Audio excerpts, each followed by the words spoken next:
Assalamualaikum warahmatullahi wabarakatuh. Bismillahirrahmanirrahim. Alhamdulillahirabbil alamin.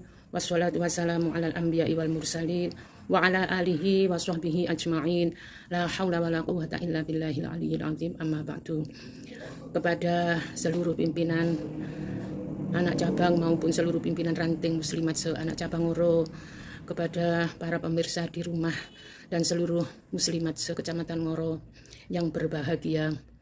Pertama, marilah kita panjatkan syukur kepada Allah Subhanahu wa Ta'ala, di mana pada hari ini kita semuanya bisa melaksanakan rukun Islam yang nomor 4, yaitu puasa Ramadan. Mudah-mudahan di dalam kita menjalankan ibadah di bulan Ramadan, Allah memberikan taufik, pertolongan, kekuatan kepada kita semua, sehingga kita dapat menjalankan seluruh rangkaian ibadah di bulan Ramadan dengan keadaan sehat walafiat. Nomor 2, mudah-mudahan sholawat serta salam dilimpahkan kepada junjungan kita Nabi besar Muhammad SAW.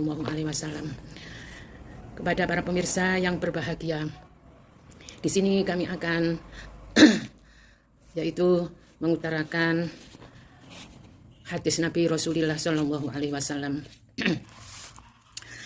Lau ta'lamu ummati ma fi Ramadan latamannau an takuna sanata kulluha Ramadan li'annal hasanata fihi mujtami'atun wa ta'ata maqbulatun wa ta'awati mustajabatun wa dhunuba maghfuratun wal jannata mushtaqatun lahum. Yang artinya, apabila umat saya tahu bahwa bulan Ramadan ini adalah bulan yang penuh rahmat, penuh maghfirah, penuh kemuliaan, maka mereka menginginkan seluruh bulan di dalam satu tahun ini adalah Ramadan semuanya. Karena apa? Yaitu karena seluruh perbuatan kebaikan akan dilipat gandakan pahalanya. Dan seluruh ibadah kita akan diterima oleh Allah. Seluruh doa-doa kita akan mustajabah, dijabahi oleh Allah. Dan seluruh dosa-dosa kita akan dimaafkan oleh Allah. Dan surga adalah merindukannya. Oleh karena itu, mumpung kita diberikan oleh Allah kesempatan untuk menjalankan ibadah puasa ini, marilah kita upayakan. Jangan sampai waktu kita tidak kita gunakan dengan maksimal. Waktu kita mari kita gunakan hanyalah untuk ibadah kepada Allah Subhanahu wa Ta'ala. Kita buat jamaah sholat, seluruh sholat fardu kita buat untuk jamaah, memperbanyak sholat sunat, memperbanyak tilawatil Quran, memperbanyak sedekah, memperbanyak perbuatan-perbuatan yang baik. Jangan untuk tiduran, ya betul, tidur itu dinilai oleh Allah seperti halnya membaca tasbih, tapi eman ya. Para pemirsa yang kami hormati, seperti halnya dalam Al-Quran Allah berfirman, ya ayyuhalladzina amanu kutiba alaikumusyamu kama kutiba alal ladzina min qablikum la'allakum tattaqun. Wahai para manusia yang beriman, saya wajibkan kepada kamu sekalian untuk menjalankan puasa, di mana puasa itu saya wajibkan seperti halnya kaum-kaum yang terdahulu. Supaya apa? La'allakum tattaqun, supaya kamu sekalian bisa menjadi orang yang bertakwa.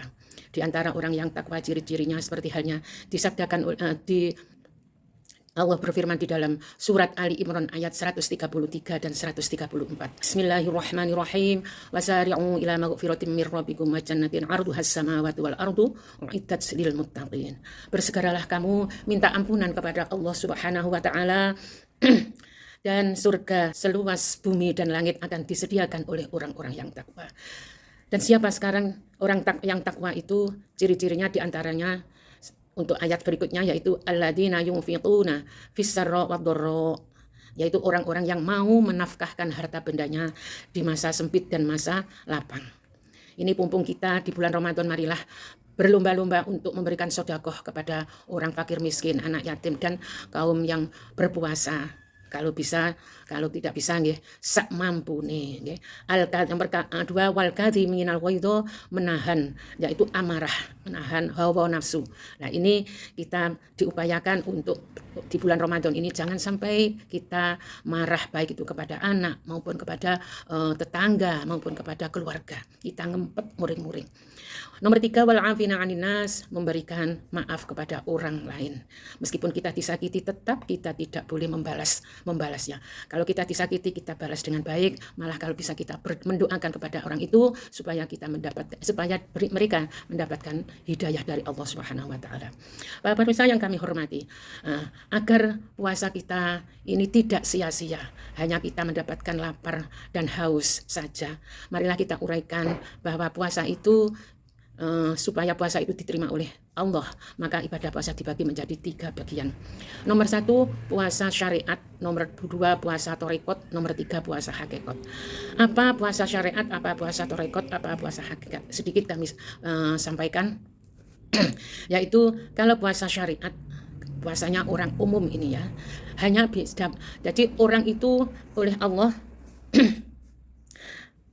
hanya bisa menjalankan, sebagian hanya bisa menjalankan, diberi oleh Allah, di antara kita bisa diberi menjalankan puasa syariat saja. Ada yang juga diberi bisa menjalankan puasa hakikat. Dan ini yang paling tinggi derajatnya, yaitu menjalankan puasa torikot. Sekarang puasa syariat, yaitu puasa yang hanya bisa menjalankan, menahan, tidak makan, tidak minum, tidak berhubungan dengan suami istri, dan tidak memasukkan sesuatu atau jirim ke dalam tubuh. Nah, kalau keempat masalah ini kok dijalankan, maka batal puasanya, dan besok-besok itu setelah hari puasa kita wajib mengqadhonya. Ini puasa syariat. Sekarang puasa torikot. Puasa torikot itu seperti hanya bisa menahan lapar, bisa menahan haus, bisa menahan tidak berhubungan suami istri, dan bisa tidak memasukkan jirim ke dalam tubuh. Tapi seluruh anggotanya, ya, seluruh anggotanya itu tidak berbuat apa-apa yang diharamkan oleh Allah. Ya. Contoh, ya, seluruh anggota. Saya contohkan seperti mulut, terutama orang-orang perempuan, tolong di dalam bulan puasa, kalau bisa ya meskipun nggak puasa, kita tetap tidak menghibah kepada orang lain. Nah, kalau tidak menghibah, kita bilang ana soimun, ya, ana soimun, terus dialihkan kepada omongan yang lain. Nomor 3 an-namimah, tidak mengadu domba. Terus ini perbuatan mulut. Jadi jangan sampai perbuatan mulut yang diharamkan oleh Allah kita jalankan, terutama ketika kita menjalankan ibadah puasa. Ya. Yang kedua, contoh telinga. Telinga adalah pusat informasi. Kalau kita mendengar hal-hal yang diharamkan oleh Allah, maka jangan kita jalankan. Kok mendengarkan cerita ini loh, ini istilahnya itu yang diharamkan, menuduh orang yang tidak baik, terus kita dengarkan, ini jangan sampai kita mendengar hal-hal yang diharamkan oleh Allah. Mata juga gitu, kita buat untuk berpuasa, jangan sampai melihat hal-hal yang diharamkan oleh Allah. Contoh TV, kalau pornografi atau melihat selain jenis yang begitu mencolok, molek, ini juga diharamkan oleh Allah. Jadi kalau bisa kita jangan menjalankan hal-hal yang diharamkan oleh Allah tentang mata. Yang ketiga, yang hati, ya, hati. Yang keempat, hati ini, masya Allah, hati adalah poros sentral dari perilaku manusia. Poros sentral. Jadi apapun yang terjadi, kita harus hati-hati, terutama babakan masalah hati. Seperti hadis Nabi diceritakan, di dalam tubuh manusia itu ada segumpal darah. Apabila segumpal darah itu baik, maka akan baiklah seluruh tubuh. Kalau segumpal darah itu jelek, maka jeleklah seluruh tubuh. Apa itu? Yaitu hati manusia. Mudah-mudahan kita dapat ngempet, terutama ngempet hawa nafsu. Kemudian yang ketiga yaitu puasa torikot. Puasa hakikat, puasa hakikat ya. Puasa hakikat yaitu puasa yang bisa nyegah kerentek barang yang selain Allah. Nah, ini sangat sukar sekali kalau kita bukan makomnya ini. Makomnya adalah para aulia, para nabi. Soalnya nopo nggih, silai nyegah kerentek barang saliyane Allah. termasuk kita keinginan masuk surga itu selain Allah, itu juga tidak boleh. Keinginan pokoknya selain Allah kita kerentek saja. Ini kalau menurut puasa hakikat ini sudah tidak mendapatkan pahala. Oleh karena itu kita introspeksi diri, saya itu yang bagian mana? Kalau bisa jangan yang nomor 1, kalau bisa kita upayakan untuk yang kedua, yaitu puasa thariqat. Nah, ibu-ibu yang berbahagia, marilah kita berdoa sama-sama kepada Allah Subhanahu wa taala. Mudah-mudahan di dalam bulan Ramadan ini kita terutama bisa menangi Lailatul Qadar. Oleh karena itu banyak-banyaklah kita membaca surat Al-Qadar ya. Al-Qadar memperbanyak supaya kita dapat mendapatkan malam Lailatul Qadar. Nah, ini sudah durasinya sudah lama. Mungkin dari kami cukupkan sekian, dan kita harus memperbanyak berdoa kepada Allah. Allahumma inni as'aluka ridhoka wal jannah wa na'udzubika min sakhatika wan nar. Allahumma inni as'aluka ridhoka wal jannah wa na'udzubika min sakhatika wan nar. Allahumma inni as'aluka ridhoka wal jannah wa na'udzubika min sakhatika wan nar. Mudah-mudahan kita di dalam menjalankan ibadah puasa ini diberi oleh Allah kekuatan lahir batin dan bisa ngempet hawa nafsu dan bisa ngempet tidak menjalankan hal-hal yang diharamkan oleh Allah, supaya puasa kita diterima oleh Allah Subhanahu wa taala. Kiranya kami cukupkan sekian. Mohon maaf barangkali ada kesalahan dari kami.